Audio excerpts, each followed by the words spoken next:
Saya tahu banget penderitaan 8 terpidana karena saya yang menyaksikan waktu itu. Bukan saja ketakutan mereka, tetapi ketakutan orang tuanya.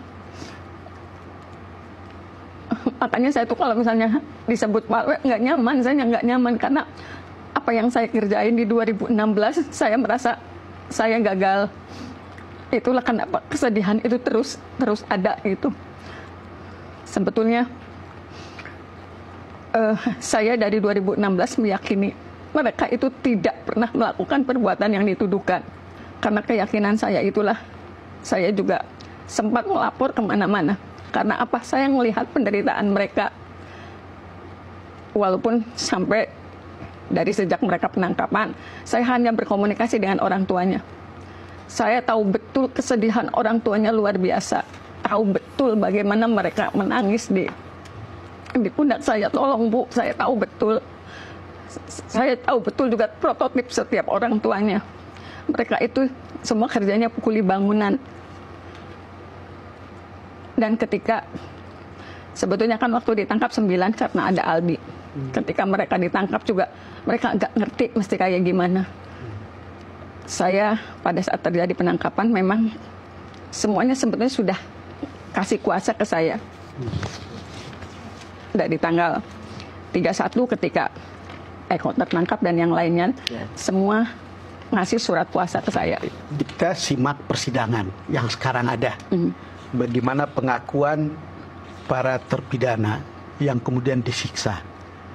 Disiksa, ditendang, lalu kemudian dikasih minum air kencing, makannya disiram di lantai, lalu kemudian orang harus makan bukan pakai tangan. Kan kita lihat semua kesaksian itu. Apakah Ibu Titin pernah mendengar cerita itu pada tahun 2016?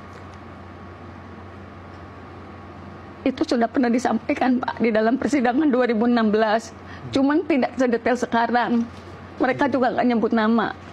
Cuman waktu hakim waktu itu menyatakan kamu melakukan ini, melakukan itu sesuai dengan BAP, itu mereka enggak.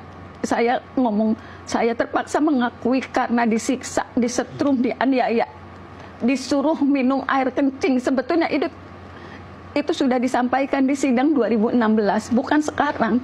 Bukan hanya sekarang, hanya mereka tidak bisa detail seperti sekarang ceritanya karena pasti dipotong ketika terlalu banyak cerita. Nah, yang tidak dipahami pada sidang saat ini, sidang PK, kenapa sih jaksa selalu nanya apa dipukul di muka persidangan? Konteksnya kan bukan seperti itu. Ketika mereka misalnya bercerita seperti sekarang, apa yang terjadi ketika setelah sidang kembali lagi ke rumah tahanan? Kepikir nggak apa yang terjadi? Saya tuh mohon maaf sampai kadang-kadang saya nggak ini. Setiap jaksa nanya di PK sekarang, apakah waktu di sidang dipukulin? Kok logikanya nggak ketemu? Di sidang tidak mungkin dipukulin. Iya, tapi kalau mereka bercerita seutuh ini, apa yang akan terjadi ketika selesai sidang, kemudian masuk lagi ke rutan? Siapa yang bisa akses ke rutan? Nggak ada, kecuali penyidik di tahun itu. Karena apa yang akan terjadi dalam sidang di 2016, semua penyidik yang dihadirkan sebagai saksi itu tidak pernah mengakui. Tidak pernah mengakui telah melakukan penyiksaan. Tetapi saat penangkapan, kan saya juga waktu itu berusaha menggali. Sebetulnya waktu penangkapan seperti apa ceritanya? Ada salah satu penyidik, sebenarnya ada di dalam pledoi saya. Dia mengatakan saya nggak ngerti detailnya penangkapan itu seperti apa karena saya nggak fokus. Jawaban yang disampaikan yang melakukan penangkapan, mohon maaf, anak buahnya pelapor di muka sidang. Tetapi itu diterima oleh hakim jawaban seperti itu. Ini berarti nama-nama penyidik semua Bu Titin punya ya? Paham, ya. Dan sebetulnya di 2016 semua wartawan tahu ini rekayasa, tapi mereka nggak bisa ngomong. Gitu, semua paham. Saya karena gini, di 2016 ketika saya ngomong ini loh, kan sidang tertutup, seluruhnya tertutup. Ini loh hasil sidang begini, Mbak Titin nggak bisa apa yang Mbak omongin di sidang itu sampai ke media. Kenapa?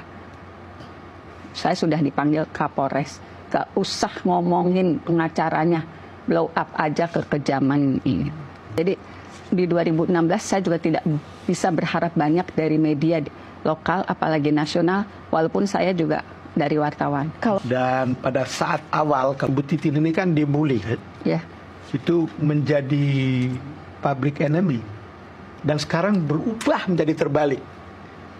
Bu Titin tadi kita bicara ini menjadi pahlawan sebetulnya. Gitu. Ketika ada situasi yang terbalik seperti ini, bagaimana perasaan Ibu Titin? Saya kan udah ngomong saya nggak mau disebut seperti itu. Buat saya penderitaan 8 orang itu sangat luar biasa, Pak. Bang, sangat luar biasa. Jadi saya sendiri nggak pernah nyaman kalau saya disebut pahlawan, nggak nyaman. Walaupun sekarang nih, misalnya dari Zakat Natal gitu, kadang-kadang kan dalam kondisi sekarang semua publik sudah paham ini ada rekayasa. Mereka misalnya ngasih bantuan, saya tetap sedih. Apa yang diberikan ke Saka itu nggak pernah bisa menggantikan kehilangan dia selama dia di. Saya selalu nggak nyaman kalau saya selalu dibilang enggak, saya nggak nyaman. Makanya itu bukan tujuan saya, cuman saya berpikir 2016 itu gila, mereka menderita luar biasa itu. Makanya saya tuh selalu nggak suka gitu dibilang itu tuh kenapa sih ngomongnya seperti itu gitu, padahal penderitaan 8 terpidana itu saya sih hanya lakukan apa yang bisa saya lakukan saat itu walaupun temboknya luar biasa berat. Jadi buat saya sih justru yang pahlawan itu 8 terpidana itu, mereka begitu kuat dengan penyiksaan yang luar biasa. Gitu. Kalau saya kan hanya berada di luar, saya mencoba meyakinkan di 2016, saya juga mencoba meyakinkan di 2024. Yang pahlawan itu mereka ya. Baik. Murni saya itu ya sangat maksudnya. genuine untuk merasa bahwa dia bukan pahlawan. Ya. Tetapi kan kita yang melihat perjalanan kasus ini, rasa-rasanya ya, secara editorial menurut saya kita layak menyebutnya seperti itu. Baik. Tidak akan ada kasus ini sampai di titik ini sekarang Kalau tidak ada Bu Titin yang endurance-nya dan stamina-nya. tanpa Ibu Titin tidak akan seperti ini. Dan tanpa Ibu Titin tidak akan ada titik terang kemungkinan 7 orang bisa dibebaskan.